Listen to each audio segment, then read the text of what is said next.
Okay, Namaskaram. So, yesterday we have discussed very basics things about agriculture income, and we started discussing something called composite income. Let us complete that discussion today and understand how to compute tax on agriculture income. So, the first point of taxation of agriculture income that we should know, my dear friends, is that agriculture income should not be included in the total income of the assessee. And you know the understanding, when something is not included in the total income of the assessee, cannot be taxed, because we tax only something which is total income. The charging section 4 of Income Tax Act clearly state total income earned by a person in a previous year shall be assessed in the assessment year. So you need to understand कि भैया हमको total income अगर बनेगा ही नहीं agriculture income, then how could it become taxable? Now, exemption is not a choice of central government. Please understand, this exemption is not at all a choice of central government. If it was a choice of central government, I believe there should be at least some amount of tax on the agriculture income. But we have discussed the constitutional validity of Income Tax Act. Entry number 82 of Union List of 7th Schedule of Article 246 of Constitution of India gives power to tax all the incomes excluding agriculture income to the central government. The power to tax agriculture income is available with the state government, but I'm 100% sure none of the state government has brought tax on the agriculture income, and they should not, because India requires a lot of development in agriculture domain. And the major contributor or major voters to the political hierarchy or political structure are the farmers. And that's the reason no government would like to disturb them or tax them, even if they are earning in crores of rupees. And that's the reason I told you, even if you earn 100 crores, 1000 crores, whatever amount you want to earn, you can earn, and you can pay zero amount of tax on agriculture income, because central government doesn't have constitutional power itself. Now, when I say agriculture income is exempt, many people understand that, okay, agriculture income earned globally exempt. No. Agriculture income is exempt only if land is located in India. So it is based on land locality. If land is located in India, then it is fully exempt. But if it is land located outside India and some Indian person is earning that agriculture income, you know that, you are fully aware that global income become taxable in India. तो आपका अगर land Sri Lanka में है, Africa में है, Australia में है, and you are earning agriculture income in India and you are resident and ordinary resident, your global income become taxable in India. तो आपको पता है, बहुत अच्छे से पता है कि फॉरेन का agriculture income will become taxable. Sir, Indian agriculture income ordinary resident ने कमाया, टैक्सेबल और exempt? Indian agriculture income exempt. Non ordinary resident ने कमाया तो क्या होगा? और नॉन रेसिडेंट ने कमाया तो क्या होगा? इंडियन एग्रीकल्चर इनकम, इंडिया में जमीन है और ऑर्डिनरी रेसिडेंट ने इनकम कमाया, टैक्सेबल और एग्जेम्प्ट, तो एग्जेम्प्ट. एनओआर ने कमाया होगा तो भी एग्जेम्प्ट, और एनआर ने कमाया तो भी एग्जेम्प्ट ही रहेगा. क्यों एग्जेम्प्ट रहेगा सर? क्योंकि हमने बोला कि लैंड अगर लोकेटेड इंडिया में होगा तो एग्रीकल्चर इनकम एग्जेम्प्ट होता है. Please understand this, land India में होना चाहिए. ओके, हमने आपके स्टेटस को लेके एग्जम्पशन नहीं दिया हुआ है, हमने लैंड को एग्जम्प्ट किया हुआ है कि इस लैंड को हम टैक्स नहीं करेंगे. चलो ठीक है. उसके बाद हमने क्या डिस्कस किया? उसके बाद हमने रूल नंबर 7 डिस्कस किया, और मैंने बताया कि हमारी एक कंपनी है Bharatam farmer producer company. Okay, Bharatam farmer producer company का जो ऑब्जेक्ट है वो यही है कि हम खाली एग्रीकल्चर एक्टिविटीज नहीं करेंगे, we will B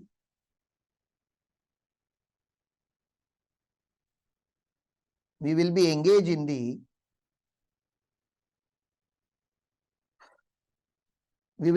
in the commercial activity as well. Please understand this. तो भैया हमारा भारतम फार्मर प्रोड्यूसर कंपनी जो है वो दोनों काम करेगा, एग्रीकल्चर काम भी करेगा एंड कमर्शियल एक्टिविटी भी करेगा. प्लीज अंडरस्टैंड, अगर आपने ओनली ग्रोइंग का एक्टिविटी किया तो एग्रीकल्चर इनकम है, और एग्रीकल्चर इनकम फुल्ली एग्जेम्प्ट होता है. ये यहाँ पे रहना चाहिए था, नहीं सॉरी, ये थोड़ा इधर कुछ तो मिस्टेक हुआ है. एग्रीकल्चर इनकम फुल्ली एग्जेम्प्ट होता है, और अगर खाली मैन्युफैक्चरिंग एक्टिविटी किया तो फुल्ली टैक्सेबल होता है. ये तो आपको पता है. I am talking about, I am doing both the activity, growing and manufacturing, and that's what is known as composite income. अगर आपने दोनों काम किया तो इसको कंपोजिट इनकम बोलते हैं. और कंपोजिट इनकम का असेसमेंट कैसे होगा वो मैंने आपको कल के लेक्चर में दिखाया। हमने एक शुगर केन का क्वेश्चन भी सॉल्व किया, जहां पे मैंने आपको बताया कि एग्रीकल्चर इनकम जो होता है, हाँ, एग्रीकल्चर इनकम जो होता है, एग्रीकल्चर कंपोनेंट जो होता है, ये यहाँ पे नहीं आना चाहिए था। ओके, ये चार्ट पूरा हिल चुका है। एग्रीकल्चर इनकम अगर होगा तो फुल्ली एग्जम्प्ट होगा अंडर 10(1). हाँ, यहाँ पे ध्यान दो, एग्रीकल्चर इनकम मतलब आपको क्या करने पड़ेंगे, मैंने बताया आपके भाषा में आपको दो टैली मेंटेन करने पड़ेंगे, एक एग्रीकल्चर का टैली और एक मैन्युफैक्चरिंग का टैली। अगर आपने एग्रीकल्चर रिलेटेड खर्चे किए तो एग्रीकल्चर को डेबिट करो, अगर आपने मैन्युफैक्चरिंग के रिलेटेड खर्चे किए तो मैन्युफैक्चरिंग को डेबिट करो। अगर आपने एग्रीकल्चर प्रोड्यूस सेल किया तो आप एग्रीकल्चर में सेल बुक करो, अगर आपने कमर्शियल प्रोडक्ट सेल किया तो आप मैन्युफैक्चरिंग में सेल ट्रांसफर करो। ये सब तो नॉर्मल है, इसमें कोई बड़ी बात नहीं है, आप प्लीज अंडरस्टैंड करो, ये सब नॉर्मल है। मैंने खाली आपको इतना बताया था कि एग्रीकल्चर इनकम में और एक इनकम आपको जोड़ना पड़ता है, that is fair market value of agriculture produce process further, मतलब जो आपने रॉ मटेरियल प्रोसेस 2 को शिफ्ट किया उसको भी आपको टैक्स करना पड़ता है, और वो फेयर मार्केट वैल्यू पे ट्रांसफर होता है, कॉस्ट प्राइस पे नहीं होता। इसका मैंने पूरा लॉजिक आपको लास्ट लेक्चर में समझाया। एट द सेम टाइम जो फाइनल प्रोडक्ट आपका बन रहा है, जैसे कल के एग्जांपल में हमारा शुगर बना था, तो शुगर के ना परचेस नहीं कर रहे हो, आप अपने खुद के फार्म से उठा रहे हो, तो फेयर मार्केट वैल्यू ऑफ जो शुगर केन है उसको आपको एक्सपेंस मानना पड़ेगा आपके मैन्युफैक्चरिंग एक्टिविटी में, और आपको नेट प्रॉफिट निकालना पड़ेगा। फिर मैंने आपको पूछा कि अगर कोई सुपरवाइजर है, कोई मैनेजर है जो दोनों जगह पे काम करता है, तो आपको अलोकेशन एंड एब्जॉर्प्शन कॉस्टिंग पढ़ना पड़ेगा कि सर कैसे अलोकेट एंड एब्जॉर्प्शन किया जाता है। We have to allocate proportionately cost. अगर आपका ट्रैक्टर है दोनों जगह पे यूज हो रहा है तो हमें लर्न करना पड़ेगा हाउ डू वी, तो number of hours of uses पे हो सकता है, मैन आवर्स पे हो सकता है, नंबर ऑफ डेज पे हो सकता है, टर्नओवर बेसिस पे हो सकता है। There are lot of various basis on which you can allocate the cost between agriculture and non agriculture। Common cost में बता रहा हूँ, एक्सक्लूसिव कॉस्ट तो आप अलोकेट कर ही दोगे, लेकिन में जो कॉमन कॉस्ट है उसको भी अलोकेट करना पड़ेगा। Now this is one way of doing it, ठीक है ना। तो गवर्नमेंट ने क्या बोला कि हमारे देश में ऐसे 3 प्रोडक्ट है, जिसकी बात हमने कल नहीं की थी, थोड़ी मैंने आपको बताई थी, लेकिन डिटेल में आज काम बात करेंगे। हमारे देश में ऐसे 3 प्रोडक्ट है जिसका हिस्ट्री अगर आप पढ़ोगे तो ये प्रोडक्ट हमारी इंडियन एंशिएंट कल्चर में नहीं था। लाइक यू विल नेवर सी, अपनी पूरा हिस्ट्री जब आप महाभारत पढ़ो या रामायण पढ़ो या कोई भी राजा महाराजाओं की स्टोरी पढ़ो, यू विल नेवर हियर कि कोई राजा सुबह उठ के चाय पीता था या कॉफी पीता था। ओके, हाँ, मदिरा पी लेते थे, they were like advance one, ठीक है ना। तो they used to have madira and all, but they will not, you will not see or hear that somebody was drinking tea and coffee. तो ये टी एंड कॉफी जो है ना, ये माइग्रेटेड प्रोडक्ट है, ये हमारी इंडिया का प्रोडक्ट नहीं है। ये फॉरेनर्स लोगों ने जब जब इंडिया में फॉरेन के लोग आने लगे, यूएसए से हो या कनाडा से हो या जहां से भी हो, अपने को उससे लेना देना नहीं कहां से आए, तो फॉरेन के बहुत सारे लोग इंडिया में व्यापार करने आते थे, and they had the habit of T and coffee. तो उन्होंने वो प्लांट्स हमारे इंडिया में लाए, और इंडिया में इसका कल्टीवेशन इतना अच्छे से हो गया, खास करके हिल स्टेशन पे। Now India is the one of the leading exporter of these particular crops. We call these crops as cash crops. Cash crops मतलब सर, अगर आपके पास, अगर घर में या आपके वेयरहाउस में अगर आपके पास टी या कॉफी या रबर, टी कॉफी मेनली, पहला तो दो यही इंपॉर्टेंट है, टी और कॉफी का अगर आपके पास स्टोरेज है तो as good as you are holding a cash. क्यों सर? क्योंकि इसकी डिमांड 365 डेज रहती है। Okay, it's not seasonal demand. It doesn't have seasonal demand. People drink tea and coffee in all the season. Okay, गर्मी में भी चाय P जाती है, ठंडी में डबल पी जाती है, और बारिश में ट्रिपल पी जाती है, ठीक है। तो लोग, आप, और इंडिया में एकदम कॉमन कल्चर हो गया, आपके घर पे अगर कोई गेस्ट आता है, कोई भी आता है, तो आप पहला उसको जो ऑफर करते हो, चाय ऑफर करते हो।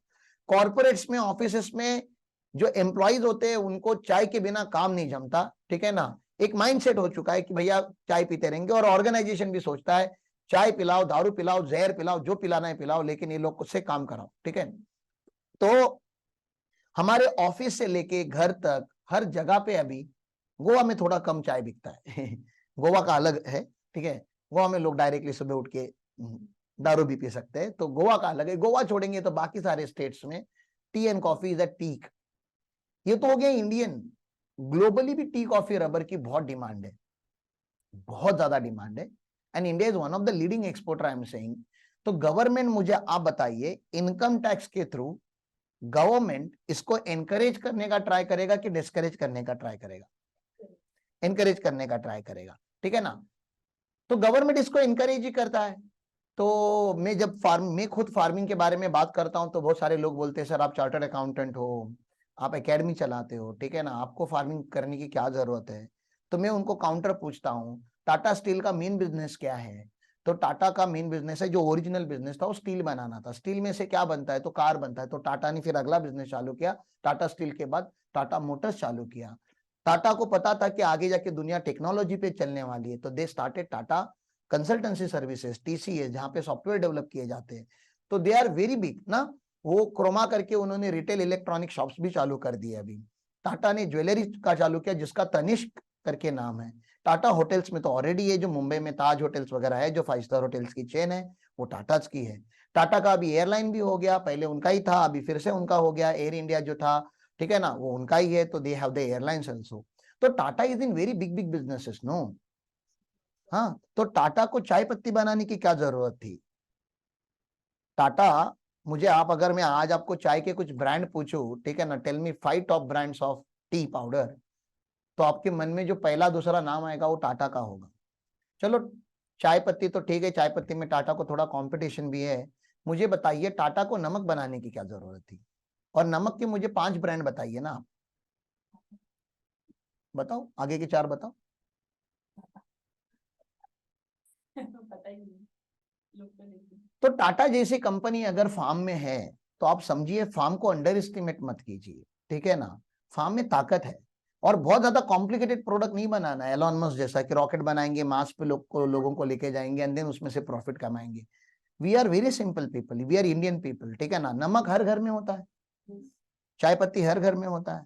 अब टाटा संपूर्ण करके एक नया उनका ब्रांड आया हुआ है, जो पल्सेस वगैरह बेचता है, तूर दाल, मसूर दाल, जो आप यूज करते हो ना, चना वगैरह जो होता है, मतलब जो ग्रेन्स हम घर पे यूज करते हो, ग्रेन्स के बिजनेस में भी आ गए। तो टाटा अगर एग्रीकल्चर में, तो एलाइट गुरुकुल क्यों नहीं हो सकता। हम तो टाटा जितने बड़े भी नहीं है, हमारी तो स्टील की फैक्ट्री भी नहीं है। तो yes, we will be in agriculture, क्योंकि उसका एक कैपेसिटी बहुत बड़ा है, उसमें बिजनेस बहुत बड़ा है। लेकिन उसके लिए लोग रेडी करने पड़ेंगे। वो इतना आसान बिजनेस भी नहीं है। लुक दिखता आसान है, लेकिन आसान तो कुछ भी नहीं है। आसान तो सीएफएम चलाना भी नहीं है, आसान तो एकेडमी चलाना भी नहीं है, आसान तो ये यूट्यूब पे लेक्चर डालना भी आसान नहीं है। कुछ ना कुछ तो डिफिकल्ट लाइफ में करना ही है। तो कुछ बड़ा करते, तो कुछ बड़ा करने के लिए हमने एग्रीकल्चर में हाथ डाला है, छोटा करने के लिए एग्रीकल्चर में हाथ नहीं डाला है। टाटा का जब मैंने प्लांट विजिट किया है केरला में, आप जहाँ पे मैं बता रहा था आपको कल के दिन, जब 2 दिन की छुट्टी मिली और हम लोग वहां गए थे, तो हम मुनार वगैरह एक्सप्लोर जब कर रहे थे, तो वहां पे हमने बहुत सारे माउंटेन्स ट्रेक किए थे, ट्रैवल किया था, बाइक राइड किया था। तो उसमें हमने एक जगह पे राइड करना चालू किया और जॉर्ज ने मुझे बताया, sir now here we are entering into Tata region, ठीक है ना। तो मैंने पूछा उसको, क्या ये टाटा रीजन मतलब क्या है। तो बोलता है कि यहाँ से आगे जितने भी पहाड़ है सारे टाटा के, माउंटेन्स। तो टी गार्डन आपने देखा होगा मूवीज में, ऐसा दिखता है, माउंटेन पे पूरा ब्यूटीफुल व्यू होता है। तो दैट बिलोंग्स टू टाटा। मैं देख रहा था कि माउंटेन तो है, बहुत अच्छा व्यू है वो टी गार्डन का, और यहाँ पे बहुत बड़ा एक फैक्ट्री लगा हुआ है। मैंने बोला ये क्या है, बोलते टाटा की फैक्ट्री है। मतलब आपको क्या समझता है टाटा क्या कर रहा है। टाटा फार्मर से पत्ते लेके, चाय के पत्ते लेके चाय बना रहा है, कि खुद के बागान है उनके, खुद के बागान है। मतलब वो लोग क्या कर रहे हैं, they are in composite income. Only agriculture होता, ओनली वो लोग पत्ते उगाते, तो फुल्ली एग्जम्प्ट, तो एग्रीकल्चर माने जाते। और उनको कोई नहीं जानता, क्योंकि पत्ते पे, टी लीव्स पे कोई ब्रांड नहीं होता, वो तो नेचुरल है। खाली पाउडर बनाते, पाउडर कन बनाते, मतलब कैसे, कमर्शियल प्रोडक्ट। मतलब कल्टीवेशन जो है, पेड़ का कौन लगाएगा, फार्मर लगाएंगे। वहां से गिले पत्ते आएंगे, ये सुखाएंगे, और उसमें से क्या बनाएंगे ये लोग, टी पाउडर। तो कमर्शियल होता, 100% टैक्सेबल होता। टाटा आर वेरी स्मार्ट, उनको पता है कि हमको दोनों करना है। गार्डन भी हमारा, टी गार्डन भी हमारा होना चाहिए, और जो टी लीव्स है वो भी हमारी होनी चाहिए। मतलब एग्रीकल्चर भी हमारा होगा, उसमें से पाउडर भी हम ही बनाएंगे, उसकी पैकेजिंग भी हम ही करेंगे, डिस्ट्रीब्यूशन भी हम ही, मतलब 100% स्टार्ट टू एंड पूरा हम ही हैंडल करेंगे। इसको बोला जाता है कंपोजिट इनकम। सर टाटा ने ऐसे क्यों किया, क्योंकि इनकम टैक्स इनकरेज करता है ऐसे लोगों को। और इनकम टैक्स बोलता है सर अगर आपने चाय बनाई इंडिया में, मतलब दोनों एग्रीकल्चर प्लस कमर्शियल दोनों काम अगर किए, तो कंपोजिट इनकम है। और के लिए रूल नंबर 8 लगता है, और रूल नंबर 8 बोलता है भले आपका कमर्शियल एक्टिविटी ज्यादा हो और एग्रीकल्चर एक्टिविटी कम हो, लेकिन आपको पहले तो जो करते थे रूल नंबर 7 में separate books of account maintain करने पड़ते थे। पहले तो आपको separate books of account maintain करने की कोई जरूरत नहीं, आपकी जिंदगी हम आसान कर देते हैं। आप कंपोजिट इनकम का एक ही टैली मेंटेन कीजिए, एक ही बुक्स ऑफ अकाउंट मेंटेन कीजिए। तो फार्म पे आपने वेजेस दिए तो भी यहाँ पे डेबिट कीजिए, फैक्ट्री वेजेस दिया तो भी यहाँ पे डेबिट कीजिए। फार्म के असेट्स का डिप्रिसिएशन यहीं पे डेबिट होगा, फैक्ट्री के असेट का डिप्रिसिएशन यहीं पे डेबिट होगा, इलेक्ट्रिसिटी एक्सपेंस यहीं पे, मैनेजमेंट जो भी है, सुपरवाइजर सब एक ही जगह पे डेबिट होगा, ऑडिट वगैरह सब एक ही जगह पे डेबिट होगा, और जो इनकम आएगा वो एक ही जगह पे क्रेडिट होगा। तो यहाँ पे जो प्रॉफिट आएगा, ये प्रॉफिट हाइब्रिड प्रॉफिट होगा ना, कंबाइंड प्रॉफिट होगा। इसमें दो चीजें हैं, कमर्शियल एक्टिविटी भी है और एग्रीकल्चर भी है, ठीक है ना, एग्रीकल्चर और कमर्शियल। मतलब इस प्रॉफिट का एक कंपोनेंट एग्जम्प्ट होना चाहिए था और एक कंपोनेंट टैक्सेबल होना चाहिए था। तो इसके लिए रूल नंबर 8 बनाया उन्होंने, और रूल नंबर 8 बना के उन्होंने बोला हम मानते हैं इस प्रॉफिट को 60-40 में डिवाइड कीजिए। और मैं हमेशा आपको पूछता हूं फिर कि 60% गवर्नमेंट क्या करेगा, इनकरेज करना है तो एग्जाम करेगा। इसलिए हम मानते हैं कि आपके प्रॉफिट में का, अगर ये टाटा को अगर आज 1000 करोड़ का प्रॉफिट हुआ रहेगा, तो 1000 करोड़ के प्रॉफिट में का 600 करोड़ एग्जाम हो गया और 400 करोड़ टैक्सेबल हो गया।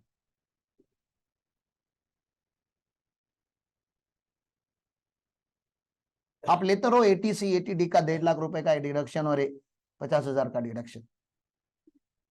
व्यापार करो तो बड़ा करो, जहां पे कितना बड़ा बेनिफिट है ना। 60% of your profit is not taxable, it's not a joke, ठीक है ना। खाली 40% के ऊपर गवर्नमेंट टैक्स ले रहा है, ह्यूज। तो टैक्स प्लानिंग क्यों कर रहे हो छोटी छोटी, बड़ी करो ना। जब करना है प्लानिंग तो क्या करो, बड़ा करो। अच्छा, इसमें थोड़ा इवेजन भी पॉसिबल है, वो भी बता देता हूँ, रिकॉर्डेड लाइन पे हो। मुझे बताओ, टाटा ने अपने गार्डन बनाए, अब टाटा तो बहुत बड़ी कंपनी है, मैं तो छोटे छोटे मोटे टी पाउडर मैन्युफैक्चर की बात करता हूँ। उसने अपना गार्डन बनाया, लेकिन उसको पता है कि उसका गार्डन इतना बड़ा नहीं है कि उसको साल भर का पाउडर मिले, तो थोड़ा आजू बाजू से खरीद ले, लीज आउट कर ले। उन्होंने नहीं बोला कि गार्डन आपका खुद का होना चाहिए।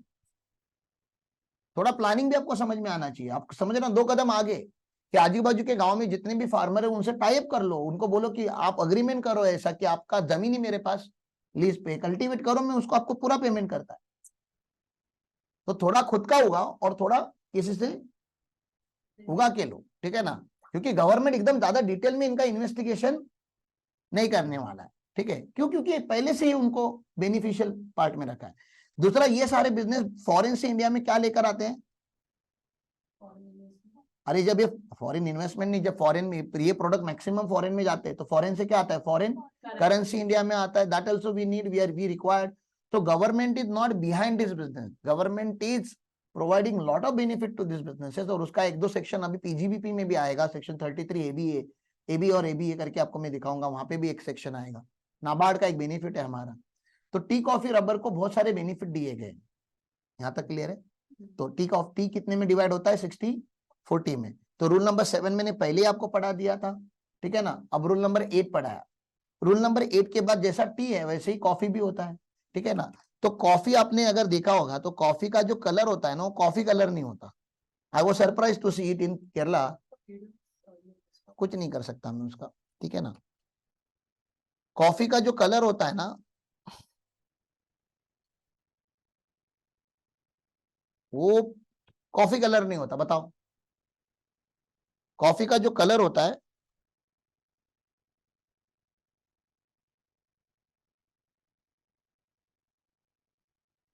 वो पिंक होता है। ये देखो, रेडिश होता है। हाँ, तो ये कॉफी का कलर है भैया। तो इसको फिर क्या किया जाता है? प्रोसेस किया जाता है, इसको प्लांट से निकाला जाता है, देन ड्राई किया जाता है, उसकी कवर को निकाला जाता है। तो उसके अंदर जो बीन होता है, सीड होती है, वो व्हाइट होती है, वो भी कॉफी कलर की नहीं होती, ठीक है। मुझे भी नहीं पता था ये सब। जब वहां गया, केरला में गया, आंखों से देखा तो मुझे पता चला कि ऐसा क्या है। फिर वो सीड होती है, उसको सॉर्ट आउट किया जाता है, बड़े सीड्स, मीडियम साइज, छोटा साइज, खराब, अच्छा, वो सारा प्रोसेस होता है। और एक बार वो अच्छे से ड्राई होने के बाद उसको बहुत बड़े मशीन मशीन नहीं बोलना चाहिए, एक प्लांट होता है, ऐसा टैंक होता है। अब अभी आपने बैरल वगैरह देखा है ना, तो पेट्रोल का बैरल 200 लीटर का, वैसे टैंक होता है वो, लेकिन ऐसा हॉरिजॉन्टल होता है, वो वर्टिकल नहीं होता।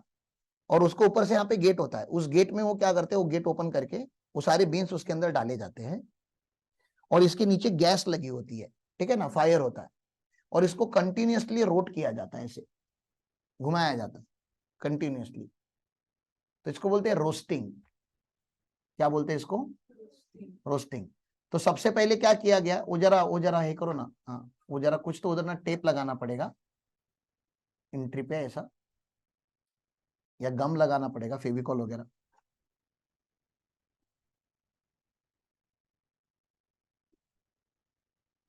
तो ये रोस्ट किया जाता है। और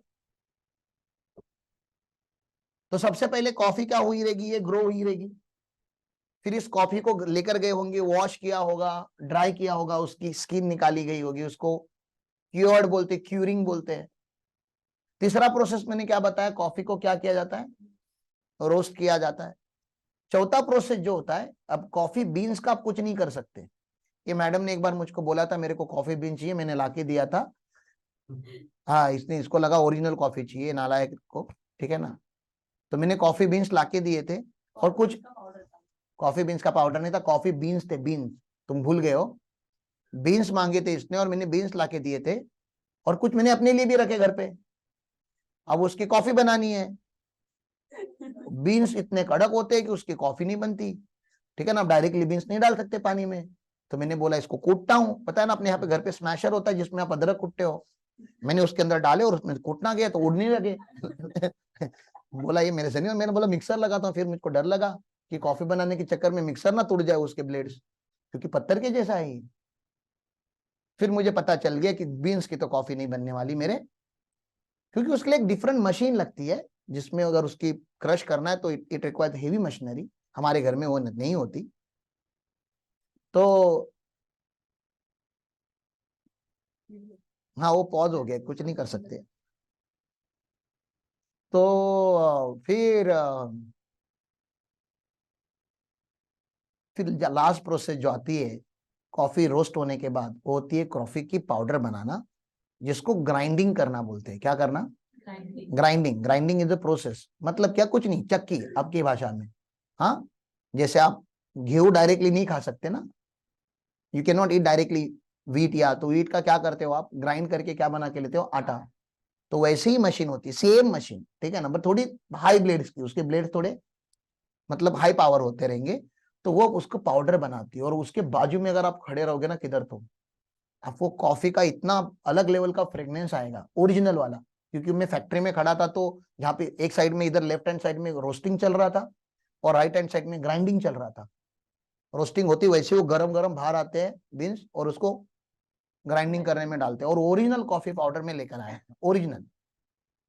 उसमें 1 रुपए का भी वो केमिकल पेस्टिसाइड ऐसा कुछ भी नहीं, ओरिजिनल मशीन से जो बाहर आया उसको ही उन्होंने वो प्लास्टिक ऐसे लगा के मुझको भर के दिया था। हाँ, वो आप डायरेक्टली दूध में डाल के ऐसे, वो नहीं, क्या आप इंस्टेंट कॉफी जिसको आप बोलते हो, इंस्टेंट कॉफी जैसा नहीं बना सकते, उसको बनाने का फिर प्रॉपर फिल्टर कॉफी जो आप समझते हो, जो कर्नाटका में मिलता है, ठीक है ना। आप कभी हमारे साथ चलिए बैंगलोर में, हम आपको बाई टू कॉफी पिलाएंगे। ठीक है ना। बैंगलोर का फिल्टर कॉफी, जो फेमस फिल्टर कॉफी रेस्टोरेंट्स होते by two coffee. By two coffee का आप कुछ भी खाइए, आपको मजा ही आएगा, ठीक है ना। तो अब जाना पड़ेगा मुझको वहां पे। हाँ, तो आप कभी बैंगलोर चलेंगे तो आपको हम बाई टू कॉफी खिलाएंगे पिलाएंगे। पुनीत सर को रिक्वेस्ट करेंगे कि थोड़ी जगह बनाओ, हमारे 10-12 लोग आ रहे हैं। नहीं, actually we I am planning, बहुत जल्दी हम लोग प्लान कर रहे हैं कि जो ईशा योगा सेंटर का विजिट होगा आपका बहुत जल्दी।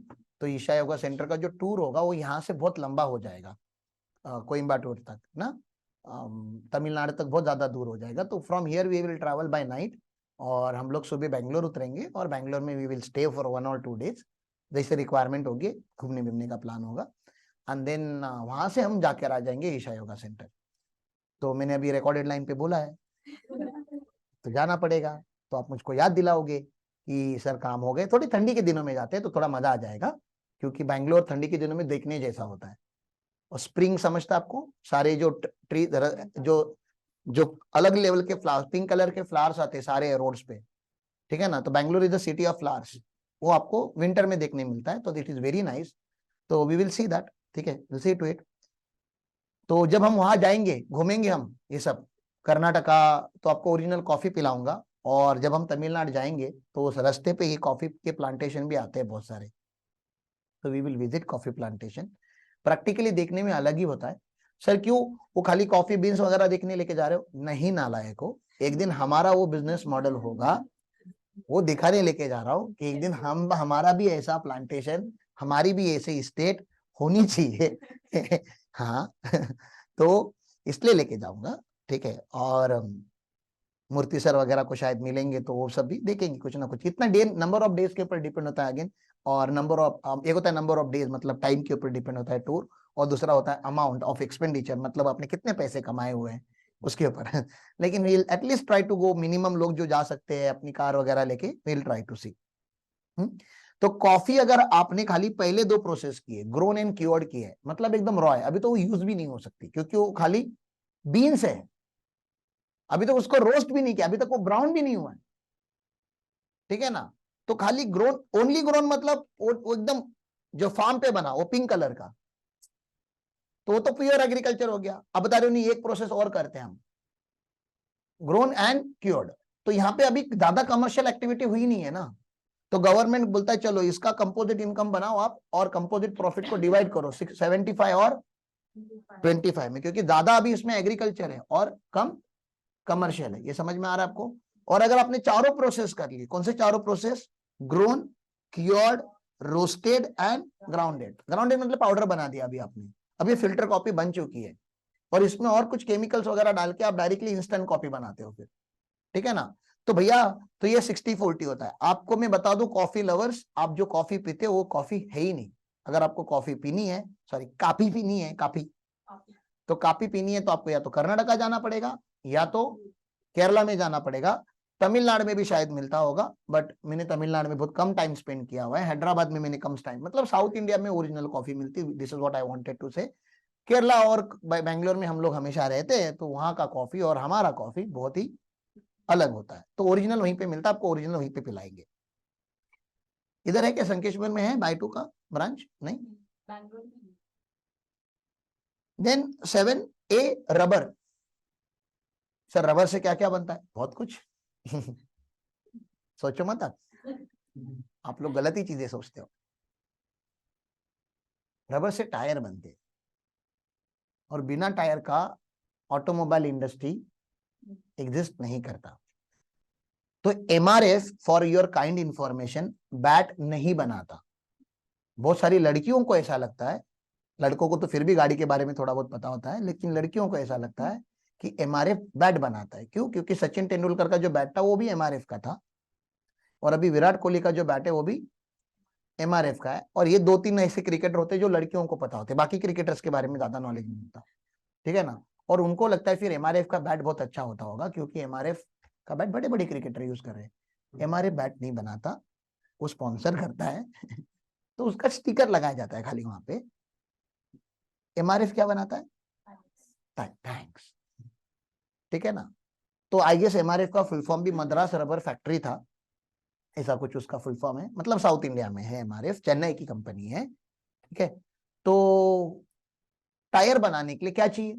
रॉ मटेरियल, रबर चाहिए। तो रबर कहाँ से आता है? तो रबर प्लांट से आता है। तो रबर प्लांट्स कैसे होते हैं? रबर प्लांट नॉर्मल पेड़ के जैसे होते हैं। अब उसके ऊपर क्या बोलते हैं ना, वो स्क्रैच करना पड़ता है आपको, उसको वार करना पड़ता है उसके ऊपर, तो उसमें से व्हाइट कलर का लिक्विड ड्रिप होता है। और उसको मतलब केरला में तो कोकोनट का शेल बांध के रखा होता है, तो ओवर द नाइट उसमें वो व्हाइट कलर का लिक्विड धीरे धीरे गिर गिर के वहां पे जमा हो जाता है, और मॉर्निंग पे वो कलेक्ट करके लाते हैं। That's what is called growing rubber. Rubber एक प्लांट होता है, पेड़ होता है, मैं आपको दिखा भी देता हूँ, गूगल अपने पास है, तो मैं क्यों ऐसा बड़बड़ कर रहा हूँ।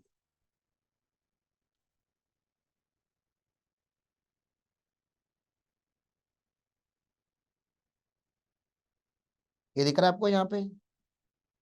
तो इसको ऐसे कट किए जाते हैं, यहाँ पे देखो, यहाँ पे प्रॉपर दिखेगा आपको ये। अरे ये तो वीडियो प्ले हो गया, चलो ठीक है, प्ले ही हो गया तो देख लेते हैं, लेकिन ऐड भी तो आ रही है पूरी।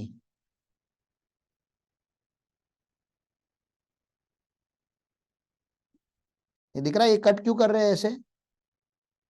ये पेड़ ऐसा कट करेंगे तो ही वो व्हाइट कलर का लिक्विड उसमें से आना चालू होगा, और फिर ये व्हाइट कलर का लिक्विड ऐसे डीप डीप होते रहेगा। दिख रहा है आपको वहां पे नीचे?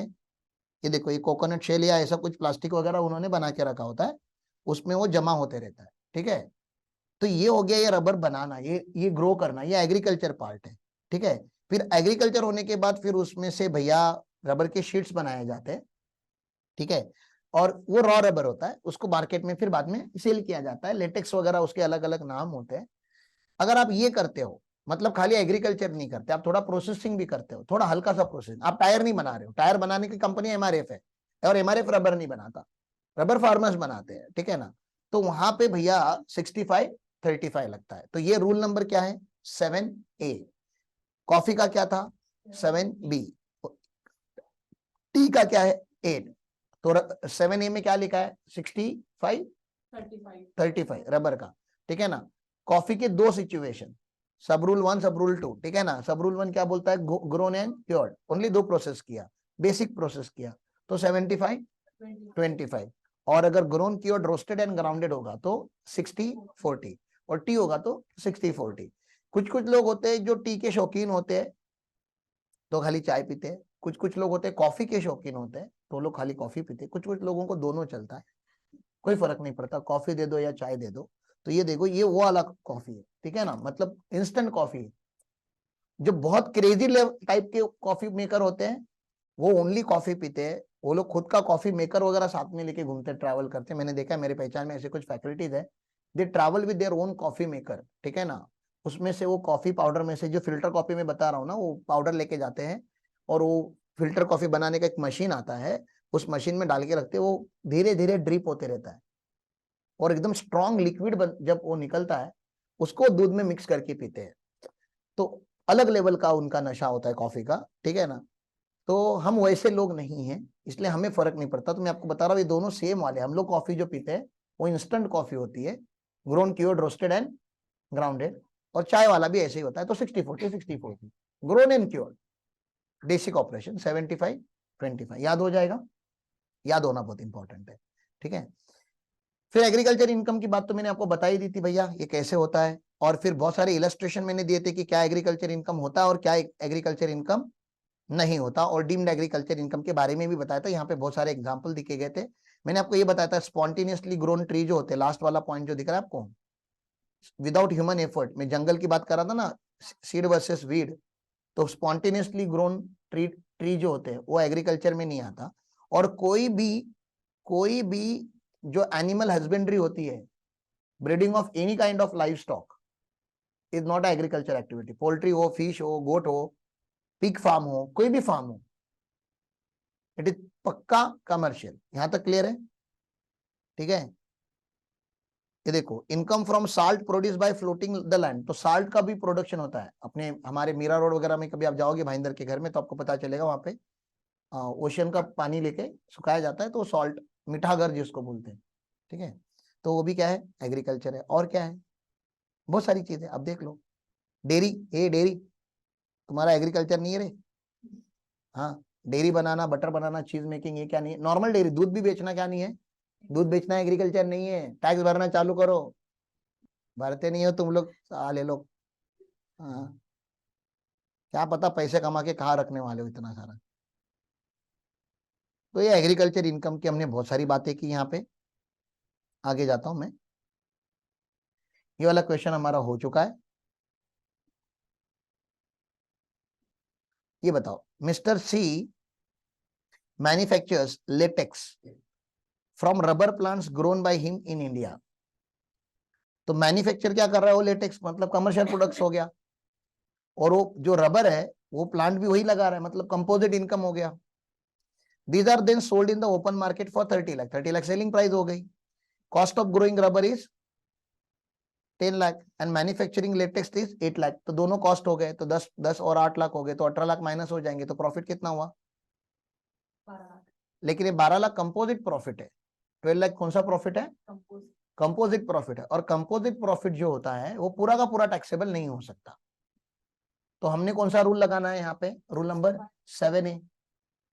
रूल नंबर 7A कितना? 65 35, 65 एग्रीकल्चर जो एग्जम्प्ट हो जाएगा, और 35 कमर्शियल जो टैक्सेबल हो जाएगा। तो देखो 65 35 करेंगे हम 12 लाख का तो कितना आएगा 7.8 लाख, और 35 करेंगे तो 4.2 लाख। यहाँ तक क्लियर है? बहुत ही ईजी हो गया, नहीं इतना ईजी भी नहीं होना चाहिए था जिंदगी। चलो इसमें और एक क्वेश्चन रहना चाहिए नीचे।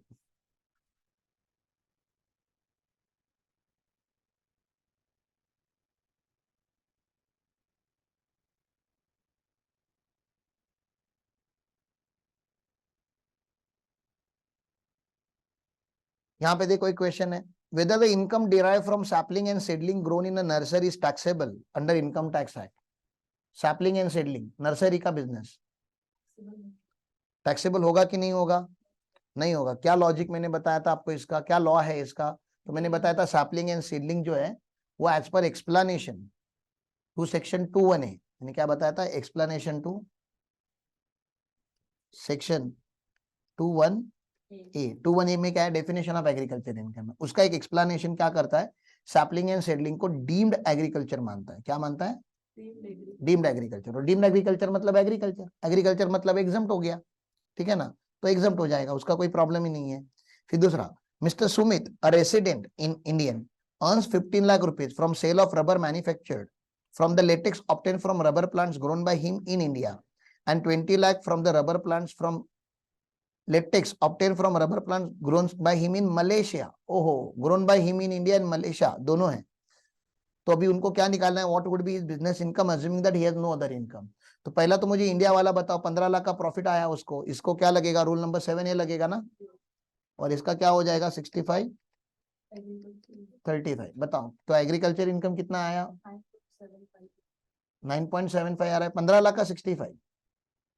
तो कमर्शियल कितना आया? हमको कमर्शियल चाहिए, बिजनेस इनकम चाहिए 5.25, ठीक है ना? और जो मलेशिया में इन्होंने ग्रो किया है, मलेशिया इंडिया में आता है क्या? नहीं, you wish but you it is not in India, ठीक है ना? मलेशिया बाहर ही आता है।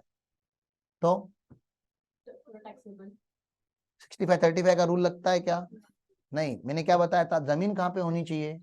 आज भी फिर बताया था, जमीन इंडिया में होगी तो ही एग्जम्प्ट होगा, ठीक है ना? तो ये फुल्ली टैक्सेबल है। तो टैक्सेबल इनकम इनका 5.25 लाख आ जाना चाहिए, प्लस 25 लाख। यस,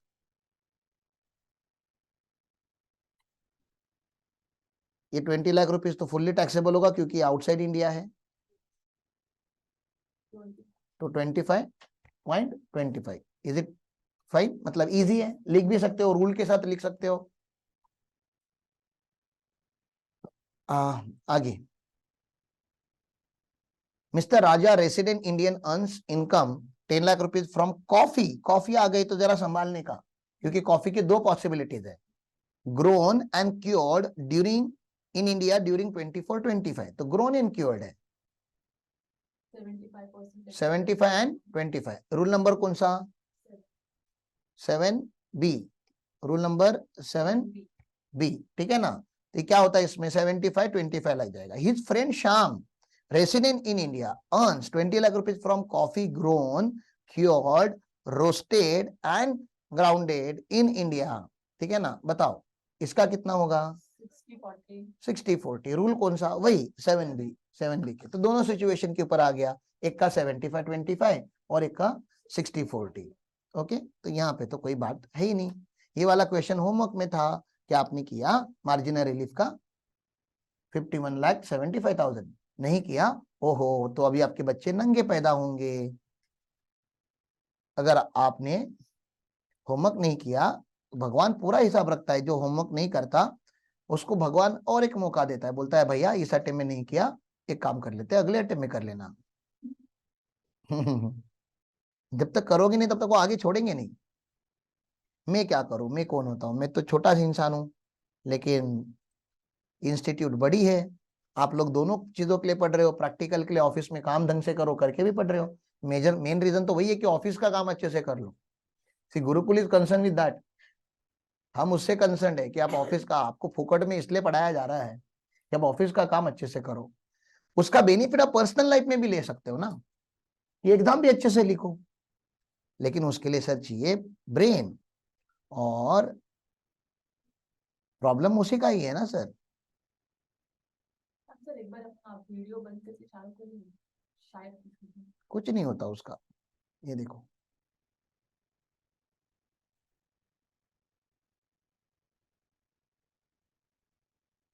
तुम लोगों ने ये सिस्टम हमको खराब करके दिया और कुछ नहीं। तुम लोग पापी लोग हो। तुम्हारा अपना इसमें से सारा डेटा डिलीट कर दो, हम इसको फॉर्मेट कर देंगे, ये सिस्टम ठीक हो जाएगा। तुम लोग का डेटा है इसलिए हम लोग फॉर्मेट नहीं कर रहे हैं। बहुत सारे बुक अंडर डेवलपमेंट है, हैंड रिटन प्रोविजन बुक। देखते हैं साइली मैडम कब फ्री होती है। साइली मैडम जब तक फ्री नहीं होंगी तब तक आपको बुक्स नहीं मिलेंगे, नोट्स नहीं मिलेंगे। रिकॉर्डेड लाइन पे जो लोग दिख रहे हैं उनके लिए I am so sorry. Saili is busy in our tax audits and commercial audit, company audit. Madam जब भी फ्री होंगी नोट्स बना के दे देंगी, तब आपको मिलेंगे। तब तक बुक ले, यहाँ वहां से जो बुक मिलते हैं हम लोग यूज कर लेंगे। मैंने क्या किया है ना, मैंने कुछ क्वेश्चंस का ना नाम याद रख लिया है कि ये ऐसे क्वेश्चंस है, ठीक है ना।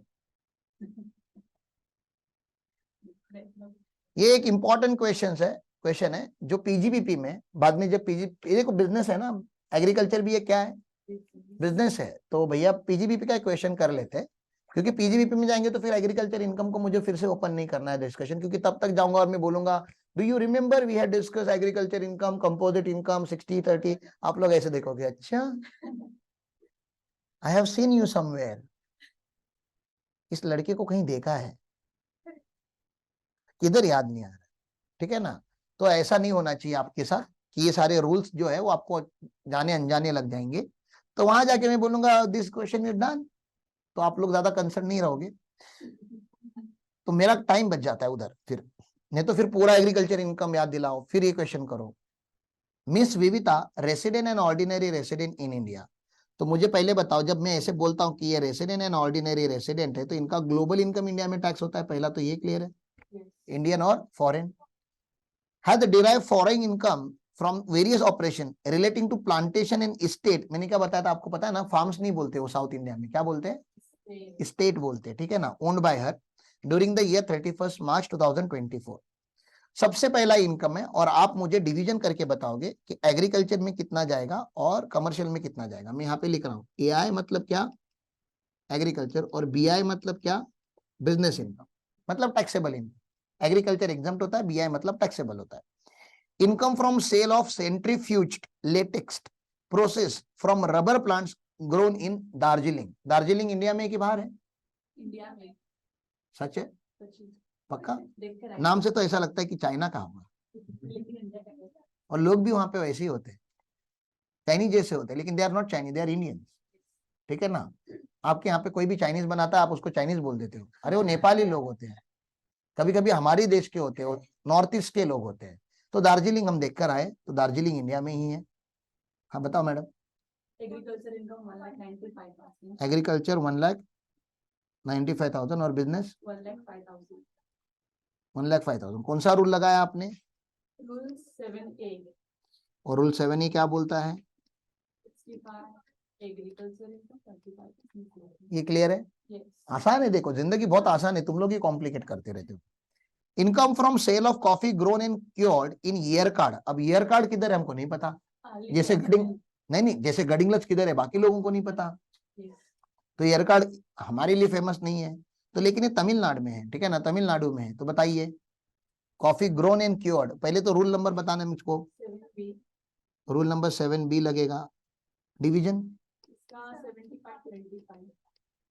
75-25 हो जाएगा, तो अमाउंट बताइए 75,000। कैलसी यूज करना है तो कर लो, मतलब 1 लाख का 75% कितना होता है, तो गलत भी हो सकता है, तो कर लो आप। Income from sale of coffee grown cured roasted and grounded in Colombo, sale consideration was received in Chennai. वो किधर किया, उस सेल कंसिडरेशन रिसीव किधर किया, उससे लेना देना नहीं है। आप इंडियन हो, ओआर हो, आपका ग्लोबल इनकम इंडिया में टैक्स है, और आपने वैसे भी अगर इंडिया में रिसीव किया तो ये इंडियन इनकम बन जाता है। तो this has become Indian income, ये इंडियन इनकम है। तो बताइए क्या होगा, grown cured roasted and grounded. हाँ पहले रूल बताइए, और कितना 65 60-40 ना। कोलंबो तुम्हारे बाप ने खरीद के लाया था इंडिया में, कोलंबो इंडिया नहीं मुझे लगा लेकर आए हो तुम लोग। कोलंबो कहाँ होता है, पता नहीं, कहीं बाहर देश में। पता नहीं है, इंडिया में नहीं है, इतना पता है। इतना कैसे सालो श्रीलंका की, ये श्रीलंका का कैपिटल में आता है वो। हाँ, कम से कम फेमस सिटी पता होनी चाहिए ना रे। हाँ हाँ, सुना है, ठीक, चलो ठीक है। तो ये पूरा का पूरा बिजनेस इनकम। पूरा का पूरा बिजनेस इनकम यहाँ नहीं जाता, ये पूरा का पूरा यहाँ जाएगा। 2.5 लाख इंस्टीट्यूट है, कहीं कहीं चुना लगा देती है। फॉरेन इनकम फुल्ली टैक्सेबल, मैंने बताया, आज भी बताया, फॉरेन इनकम फुल्ली टैक्सेबल। अभी भी मलेशिया का काम किया ना हम लोगों ने, मलेशिया का भी तो क्वेश्चन आया था, उधर भी तो बताया पूरा 20 लाख टैक्सेबल। हाँ, अब ये, अब आपको ये कैसे पता चलेगा कि कोलंबो इंडिया में था कि नहीं था? तो उसके लिए आपको बचपन में जब ज्योग्राफी पढ़ा रहे थे तो थोड़ा ध्यान देना था, और अभी भी नहीं पढ़ाया होगा तो टाइम है, टाइम गया नहीं है। आप वर्ल्ड मैप ले लो, देखो देश कहाँ पे है, कॉन्टिनेंट्स कहाँ पे है। थोड़े मूवीज देखना चालू करो, इंटरनेशनल मूवी देखोगे तो पता चलेगा। मैंने मूवीज बोला, मूवीज देखनी है। हाँ, income from T grown and manufactured in Shimla. Shimla तो देश है ना? इंडिया में आता है। हाँ, शिमला देश नहीं है। ये पता है। ये क्या है, रूल नंबर 7, नहीं रूल नंबर 8। मैंने मुंबई में एक बार पूछा, तुझको कैसे पता रे शिमला इंडिया में आता है? बोलता है पापा मम्मी हनीमून के लिए वहीं गए थे। तो मैं वहीं से बन के आया हूँ। तो अच्छी बात है। तो इनका 60/40 बताइए। एग्रीकल्चर इनकम हाँ, 160 business income. Income from sapling and seedling grown in nursery at Cochin. Cochin तो भैया बहुत बार उतरे हम, ठीक है, कोचीन केरला में, अर्नाकुलम भी हम इसको बोलते हैं। Basic operations were not carried out by her on land, चलेगा। वैसे भी नर्सरी का बिजनेस लैंड पे होता ही नहीं, मैंने बताया वो पॉट्स में होता है। और बताइए इसको, इसको हम क्या बोलेंगे? एग्रीकल्चर इनकम ये एक्सप्लेनेशन टू सेक्शन 21A में डीम्ड एग्रीकल्चर माना गया है, तो ये पूरा का पूरा 80,000 एग्रीकल्चर में जाएगा, यहाँ पे नहीं जाएगा। इजी, ठीक है ना? ये कॉलम बनाने थे, बिजनेस इनकम एंड एग्रीकल्चर, मैंने एग्रीकल्चर पहले बनाया हुआ है, कॉलम देख लो आप खाली। ओके, टोटल मारोगे तो आपका भी यही आना चाहिए, 590 एग्रीकल्चर और 540 बिजनेस। बाकी आंसर का प्रेजेंटेशन आप लोग बाद में देख लेना। तो यहाँ पे आपका एग्रीकल्चर का अंडरस्टैंडिंग खत्म होता है, मतलब आपको इतना तो कम से कम समझ में आना चाहिए कि इतना टाइम इन्वेस्ट करने के बाद कि भैया इतना भी आसान नहीं है एग्रीकल्चर इनकम को अंडरस्टैंड करना, क्योंकि इतने सारे एग्जाम्पल आपको पहले समझने पड़ेंगे कि क्या एग्रीकल्चर होता है, क्या एग्रीकल्चर नहीं होता। और अच्छा खासा डिस्कशन हमने किया है। अब लास्ट पॉइंट बच जाता है, आगे जाने से पहले आप मुझे टैक्स निकाल के दोगे, डिफॉल्ट रिजिम में निकालना चाहते हो डिफॉल्ट रिजिम में निकालो, ऑप्शनल रिजिम में निकालना चाहते हो ऑप्शनल रिजिम में निकालो, ऑप्शनल रिजिम में निकालो, चलो ठीक है, कोई प्रॉब्लम नहीं। आप लोगों का,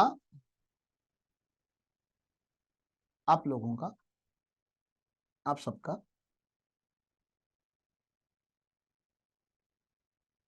बिजनेस इनकम है या सैलरी है, मतलब नॉर्मल इनकम है, टोटल इनकम, आप समझ रहे हो ना? वो 20 लाख है आप लोगों का, स्टूडेंट लोगों का। तो ये कौन है? प्रदीप, तेरे जैसा ही दिख रहा है, देख। और ये कुछ लड़की है, ऐसी भी एक लड़की है अपने पास। हाँ, ये हो गई, सारी लड़कियां हो गई। और एक लड़की ड्रॉ करता हूँ। ओके, ये वाली भी, ये वाली रह गई।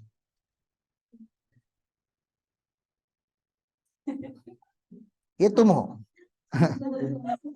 ये सब आ गए इसमें, ठीक है। और ये मैं हूं। हाँ, मैं क्या ही ड्रॉ करूं,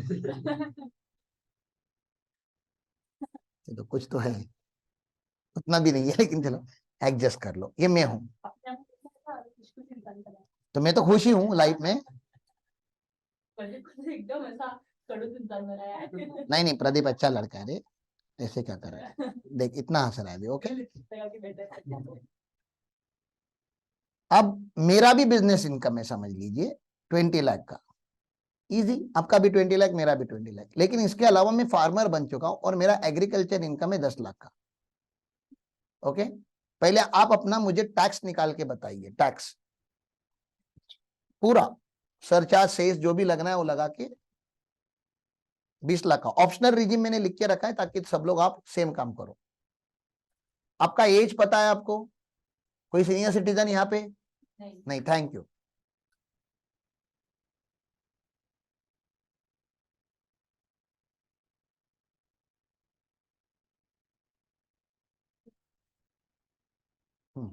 सरचार्ज क्यों ऐड करेंगे मैडम?